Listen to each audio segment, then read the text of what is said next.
सो प्यारे विद्यार्थियों अज का जो अपना लैक्चर है वो है राजनीति शास्त्र का महत्व या उपयोगिता यूटिलिटी ऑफ पोलिटिकल साइंस। तुसी सारे पिछले चैप्टर के जिवें तुसी पढ़े ही आ पिछले टॉपिक दे विच कि पोलिटिकल साइंस का जो स्कोप आ वो विषय वस्तुओं की आ ते बिल्कुल मिलती जुलती गल्लां उहदे नाल दियां। जस्ट थोड़ा जिहा तुसी अलर्ट होकर ध्यान देना आ। जेकर आपां आम जिंदगी की गल करिए तो जिहड़ा ये तुहाडा जिन्ने भी पॉइंट्स आ ये आम जिंदगी चों निकल रहे हैं। अक्सर की होता है जिहड़े लोग आ वो पोलिटिकल साइंस नूं एक औखा विषय समझते हैं। Okay let's focus on our topic.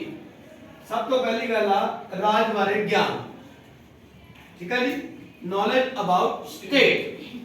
तो जिवें मैं तुहानूं पहले भी दस्सिया सी कि पोलिटिकल साइंस दे विच स्टेट आ जिहड़ा असी एक कंट्री नूं कहंदे आ, फुल फ्लैज कंट्री है जिहड़ा पूरा एक देश है।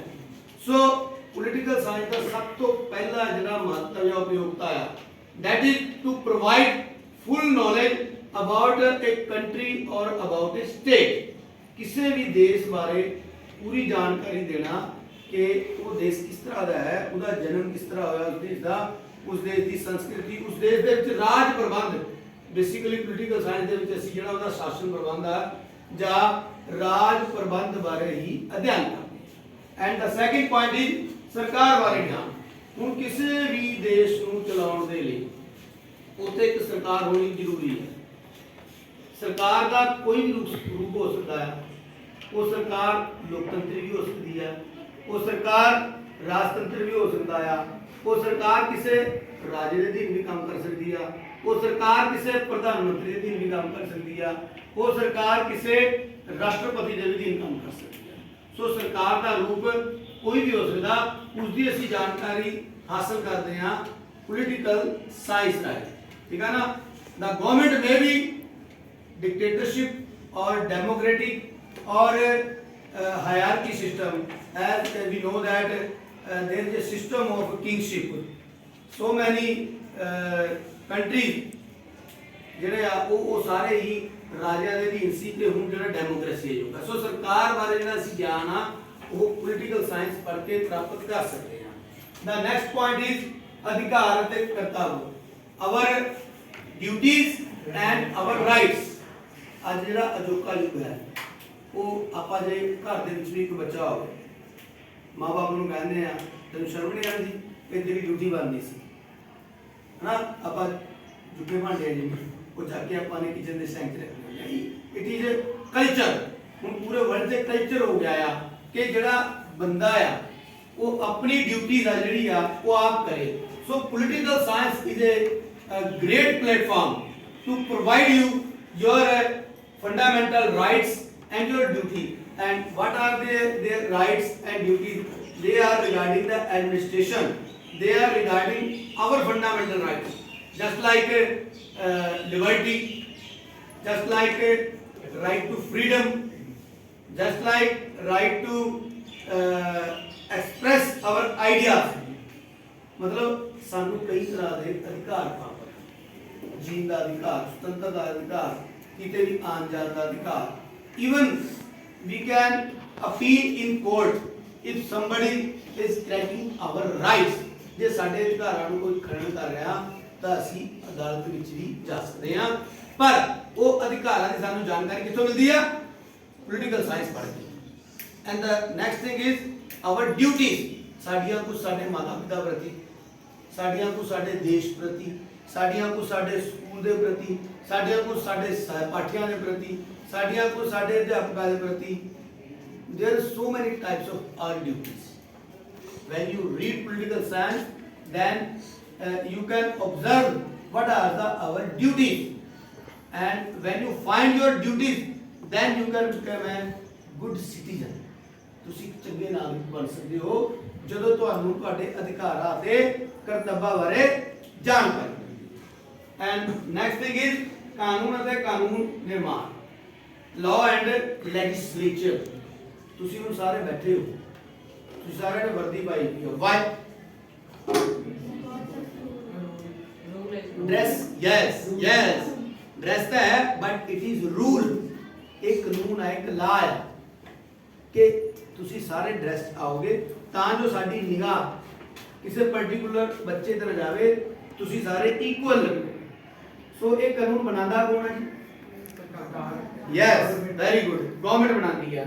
ਤੇ ਆਪਾਂ ਜੇ ਗੱਲਾਂ ਕਰੀਏ ਕਾਨੂੰਨ ਬਣਾਉਣ ਦੀਆਂ, ਇੱਥੇ ਪੋਲੀਟੀਕਲ ਸਾਇੰਸ ਦੇ ਵਿੱਚ ਤੁਸੀਂ ਕਾਨੂੰਨ ਕਿਵੇਂ ਬਣਦੇ ਆ ਤੇ ਕਾਨੂੰਨ ਹੁੰਦੇ ਕੀ ਆ, ਤੁਸੀਂ ਅੱਗੇ ਅਗਲੇ ਲੈਣਾ ਜਾਓਗੇ ਨਾ, then you will read what are the laws and the procedure of law making, how the forms, which agencies are which form the law।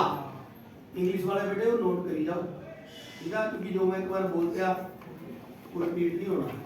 शाबाश। नेक्स्ट थिंग इज संसार ਦੀਆਂ शासन प्रणालियां। ਅਸੀਂ ਸਿਰਫ ਆਪਣੇ ਦੇਸ਼ ਦਾ ਸ਼ਾਸਨ ਨਹੀਂ ਪੜ੍ਹਦੇ, ਅਸੀਂ ਪੂਰੇ ਵਰਲਡ ਦਾ ਸ਼ਾਸਨ ਕੀਆ। what is going on in England, what is going in America, what is going in Pakistan, which government is running the system, administration ਨੂੰ ਕਿਸ ਤਰ੍ਹਾਂ ਦੀ ਸਰਕਾਰ ਚਲਾ ਰਹੀ ਹੈ, ਕਿਹੜੀ ਸਰਕਾਰ ਚਲਾ ਰਹੀ ਹੈ, ਅਲੱਗ-ਅਲੱਗ ਦੇਸ਼ਾਂ ਦੇ ਵਿੱਚ ਸ਼ਾਸਨ ਕਿਹਾ ਗਿਆ, ਉਹਦੀ ਜਾਣਕਾਰੀ ਵੀ ਅਸੀਂ ਪੋਲੀਟੀਕਲ ਸਾਇੰਸ ਪੜ੍ਹਦੇ ਹਾਂ। ਐਂਡ ਸੰਸਾਰ ਦੀ ਸ਼ਾਸਨ ਪ੍ਰਣਾਲੀ ਤੋਂ ਬਾਅਦ ਆ ਗਿਆ ਰਾਜਨੀਤਿਕ ਵਿਚਾਰਧਾਰਾ। ਤੁਹਾਡੇ ਵਿੱਚੋਂ ਕੋਈ ਬੱਚਾ ਦੱਸ ਸਕਦਾ ਵੀ ਵਿਚਾਰਧਾਰਾ ਦਾ ਅਰਥ ਕੀ ਹੈ?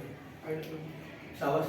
ਹਾਂਜੀ ਹਾਂ ਹਾਂ ਸਰ ਆਈਡੀਓਲੋਜੀ ਨਹੀਂ, ਆਈਡੀਓਲੋਜੀ ਦਾ ਇੰਗਲਿਸ਼ ਹੈ ਬੇਟੇ ਗੱਲ ਵੀ ਵਿਚਾਰਧਾਰਾ ਹੁੰਦੀ ਕੀ ਹੈ? शाबाश। किसी कानून बारे ज्ञानी है, शाबाश। हाँ कुछ भी दसो, शाबाश। तो किसी कानून बारे विचार में हमें कानून। अच्छा थोड़ा है, ठीक है, और दसो, शाबाश। कोई और गल से जो हाँ शाबाश। विचारधारा अब गल्ला करते हैं ना आपस में, किधर किधर विचार वाली गल आती है, विचार तो विचारधारा होगी। शाबाश। इस टाइम अपने विचार दसने की वो भी ठीक है, पर जब ਅਸੀਂ ਵਿਚਾਰਧਾਰਾ ਦੀ ਗੱਲ ਕਰਦੇ ਹਾਂ ਉਹਦਾ ਕੀ ਮਤਲਬ ਹੁੰਦਾ? Okay sit down. ਆਪਾਂ ਗੱਲਾਂ ਕਰਦੇ ਆ ਯਾਰ ਵੀ ਮੈਂ ਕੱਲ ਕਿਤਾਬ ਪੜ੍ਹੀ ਆ ਮਹਾਤਮਾ ਗਾਂਧੀ ਦੀ, ਮੈਨੂੰ ਬੜਾ ਵਧੀਆ ਵਿਚਾਰ, ਅੰਬੇਦਕਰ ਦੀ ਕਿਤਾਬ ਪੜ੍ਹੀ ਹੈ ਮੈਂ, ਮੈਨੂੰ ਬੜਾ ਵਧੀਆ ਵਿਚਾਰ ਲੱਗੇ, ਜਵਾਹਰ ਲਾਲ ਨਹਿਰੂ ਬਾਰੇ ਪੜ੍ਹਿਆ, ਮੈਨੂੰ ਬੜੇ ਵਿਚਾਰ ਲੱਗੇ। ਜਦੋਂ ਇੱਕ ਅਜਿਹਾ ਮਹੱਤਵਪੂਰਨ ਵਿਅਕਤੀ ਬਹੁਤ ਸਾਰੇ ਲੋਕਾਂ ਨੂੰ ਆਪਣੇ ਵਿਚਾਰਾਂ ਨਾਲ ਪ੍ਰਭਾਵਿਤ ਕਰਦਾ ਤੇ ਬਹੁਤ ਸਾਰੇ ਉਹਦੇ ਫਾਲੋਅਰ ਬਣ ਜਾਂਦੇ ਆ, just like your YouTube channel ਹੈ ਨਾ, ਜੇ ਤੁਹਾਨੂੰ ਕੋਈ ਚੰਗੀ ਗੱਲ ਲੱਗਦੀ ਆ ਤੁਸੀਂ ਨਾਲ ਦੀ ਨਾਲ ਉਹਨੂੰ ਸਬਸਕ੍ਰਾਈਬ ਕਰਦੇ ਆ। It is modern era subscribe system आ। पुराने एरा की गल करिए तो बहुत सारे लोग हैं जिहड़े वो विचारां नूं मनदे सी, ठीक है जी, हुण समझ आ गई ना गल?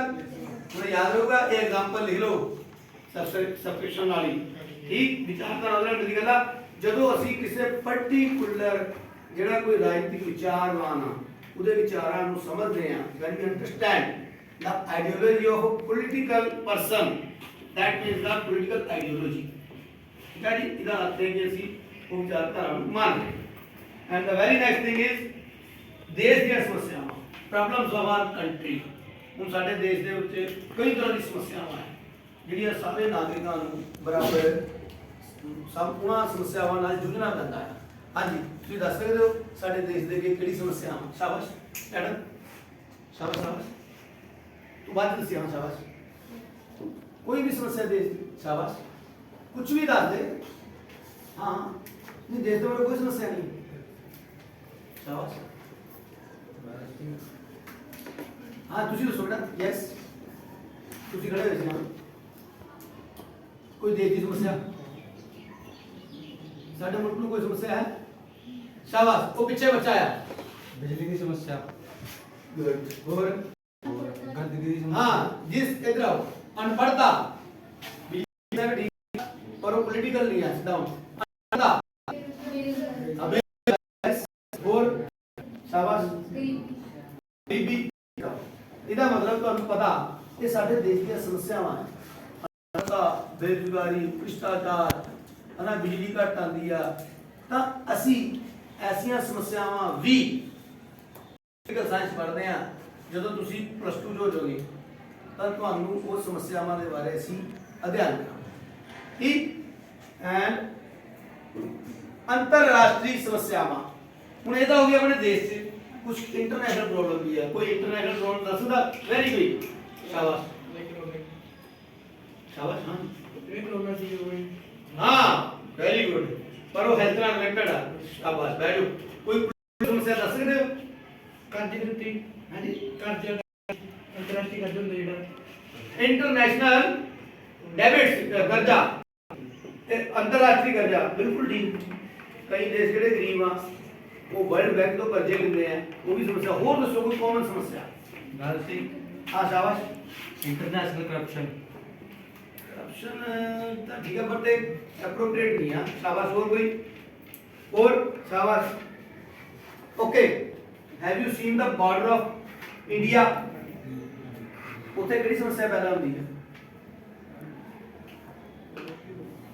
ਉੱਥੇ ਲੋਕ ਛੁਪ ਕੇ ਵੜਦੇ ਆ। ਹੈ ਆਈ ਡੋਂਟ ਨੋ ਲੋਕੀ ਕਿਹਦੇ ਸੁਣਿਆ? ਟੈਰਰਿਸਟ ਹੁੰਦੇ ਹੈ ਆ ਉਹ ਵੀ ਇੱਕ ਸਮੱਸਿਆ। Yes, terrorist. ਯੈਸ, ਸ਼ਾਬਾਸ਼, ਵੈਰੀ ਗੁੱਡ। ਅੱਤਵਾਦ ਦੀ ਸਮੱਸਿਆ। ਇੱਕ ਦੇਸ਼ ਤੋਂ ਦੂਜੇ ਦੇਸ਼ ਦੇ ਵਿੱਚ ਜਦੋਂ ਲੋਕ ਆ ਕੇ ਭੜਕਾਉਂਦੇ ਆ, that is the big problem of every country। ਬਹੁਤ ਸਾਰੇ ਦੇਸ਼ਾਂ ਦੀ ਸਮੱਸਿਆਵਾਂ ਟੈਰਰਿਜ਼ਮ ਐਂਡ ਇਸੇ ਤਰ੍ਹਾਂ ਦੇ ਬਹੁਤ ਸਮੱਸਿਆਵਾਂ ਆ। ਗਲਤ ਵੀਜ਼ੇ ਲਵਾ ਕੇ ਚਲੇ ਜਾਂਦੇ ਆ ਲੋਕ, ਸਿਟੀਜ਼ਨਸ਼ਿਪ ਦੀ ਸਮੱਸਿਆ ਆ ਐਂਡ ਸੋ ਮੈਨੀ ਅਦਰ ਪ੍ਰੋਬਲਮ। ਅਸੀਂ ਉਹ ਸਾਰੀ ਸਮੱਸਿਆਵਾਂ ਦਾ ਅਧਿਐਨ ਹੈ ਜਿਹੜਾ ਪੋਲੀਟੀਕਲ ਦਾ, ਇਹ ਪੋਲੀਟੀਕਲ ਸਾਇੰਸ ਚ ਕਰਦੇ ਹਾਂ। ਰਾਜਨੀਤਿਕ ਸਮੱਸਿਆ। ਨੈਕਸਟ ਥਿੰਗ ਦਾ ਰਾਜਨੀਤਿਕ ਚੇਤਨਾ, political awareness. Do you understand what is political awareness?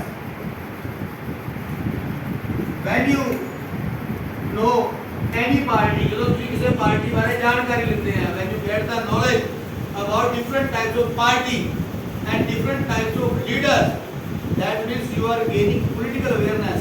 ਜਦੋਂ ਤੁਸੀਂ ਕਿਸੇ ਰਾਜਨੀਤਿਕ ਦਲ ਬਾਰੇ ਜਾਣਕਾਰੀ ਹਾਸਲ ਕਰਦੇ ਹੋ, ਜਦੋਂ ਕਿਸੇ ਪੋਲੀਟੀਕਲ ਬੰਦੇ ਬਾਰੇ ਜਾਣਕਾਰੀ ਹਾਸਲ ਕਰਦੇ ਹੋ, ਤਾਂ ਤੁਹਾਡਾ ਜਿਹੜਾ ਦਿਮਾਗ ਆ ਉਹ ਰਾਜਨੀਤਿਕ ਤੌਰ ਤੇ ਚੇਤਨ ਹੁੰਦਾ, ਅਵੇਅਰ ਹੁੰਦਾ ਆ। ਠੀਕ ਹੈ ਜੀ। ਸੋ ਇਸ ਕਰਕੇ ਰਾਜਨੀਤਿਕ ਜਿਹੜੀ ਚੇਤਨਾ ਆ ਉਹ ਅਸੀਂ ਕਿੱਥੋਂ ਸਿੱਖਦੇ ਆ? ਪੋਲੀਟੀਕਲ ਸਾਇੰਸ ਤੋਂ। ਐਂਡ ਲਾਸਟ ਨੋਟ ਲੀਸਟ, ਲੋਕਤੰਤਰ ਦੀ ਸਫਲਤਾ। I had told you the very famous definition of democracy। who may answer? कौन देगा जवाब जी? लोकतंत्र की परिभाषा कराई थी तो एक बड़ी इंपॉर्टेंट आ। चलो I give you hint. America के सबका राष्ट्रपति की वो सी डेफिनेशन डेमोक्रेसी। बराबर, शाबाश। Yes, Abraham Lincoln is your definition. ਲੋਕਾਂ ਦੁਆਰਾ ਲੋਕਾਂ ਲਈ ਦੇ हाँ शाबाश। ਲੋਕਾਂ ਲਈ ਲੋਕਾਂ ਦੁਆਰਾ ਦੇ ਲੋਕਾਂ ਲਈ हाँ, ਲੋਕਾਂ ਦੀ, ਲੋਕਾਂ ਦੁਆਰਾ, ਲੋਕਾਂ ਲਈ ਜਿਹੜੀ ਚੁਣੀ ਹੋਈ ਸਰਕਾਰ ਆ ਉਸ ਨੂੰ ਲੋਕਤੰਤਰ ਕਿਹਾ ਜਾਂਦਾ ਆ। And mind it, you are the student of political science. ਰਾਜਨੀਤੀ ਸ਼ਾਸਤਰ ਦੀ ਪਰਿਭਾਸ਼ਾ ਤੇ ਡੈਮੋਕ੍ਰੇਸੀ ਹੈ ਜਿਹੜੀ ਤੁਹਾਡੇ ਟੀਚਰ ਤੇ ਹੋਣੀ ਚਾਹੀਦੀ ਆ, ਤੁਹਾਡੇ ਤੋਂ ਉਮੀਦ ਕੀਤੀ ਜਾਂਦੀ ਆ ਕਿ ਜੇ ਤੁਹਾਨੂੰ ਕੋਈ ਪੁੱਛੇ ਕਿ ਲੋਕਤੰਤਰ ਕੀ ਹੈ, ਵੈਰੀ ਸਿੰਪਲ ਆਨਸਰ ਆ ਕਿ ਜੀ ਜਿਹੜੀ ਸਰਕਾਰ ਲੋਕ ਬਣਾਉਂਦੇ ਆ, ਲੋਕ ਹੀ ਚੁਣਦੇ ਆ, ਠੀਕ ਹੈ ਨਾ, ਉਹ ਸਰਕਾਰ ਨੂੰ ਕੀ ਕਹਿੰਦੇ ਆ? ਲੋਕਾਂ ਦੀ ਸਰਕਾਰ। ਔਰ ਅਬਰਾਹਮ ਲਿੰਕਨ ਕਹਿੰਦਾ ਸੀ ਵੀ the people, by the people, for the people. ਠੀਕ। ਤਾਂ ਜਿਹੜਾ ਲੋਕਤੰਤਰ ਹੈ, ਜੇ ਲੋਕਤੰਤਰ ਨੂੰ ਅਸੀਂ ਸਫਲ ਬਣਾਉਣਾ ਆ ਤਾਂ ਸਾਨੂੰ ਪੋਲੀਟੀਕਲ ਸਾਇੰਸ ਪੜ੍ਹਨੀ ਚਾਹੀਦੀ ਹੈ। ਇਹਦਾ ਬਹੁਤ ਵੱਡਾ ਉਪਯੋਗ ਹੈ। ਲੋਕਤੰਤਰ ਦੀ ਜਿਹੜੀ ਸਫਲਤਾ ਹੈ ਉਹਦੀ ਸੀੜੀ ਹੈ ਜਿਹੜੀ ਉਹ ਪੋਲੀਟੀਕਲ ਸਾਇੰਸ ਤੋਂ ਜਾਂਦੀ ਹੈ। ਜਿਹੜੇ ਪੋਲੀਟੀਕਲ ਸਾਇੰਸ ਦੇ ਸਟੂਡੈਂਟਸ ਆ, ਉਹ ਜਿਹੜੇ ਲੋਕ ਪੋਲੀਟੀਕਲ ਸਾਇੰਸ ਪੜ੍ਹਦੇ ਆ, ਉਹ ਲੋਕਤੰਤਰ ਨੂੰ ਸਫਲ ਬਣਾ ਸਕਦੇ ਆ। तो बेटे सारे ने समझ आ गया? Any doubt? Very good.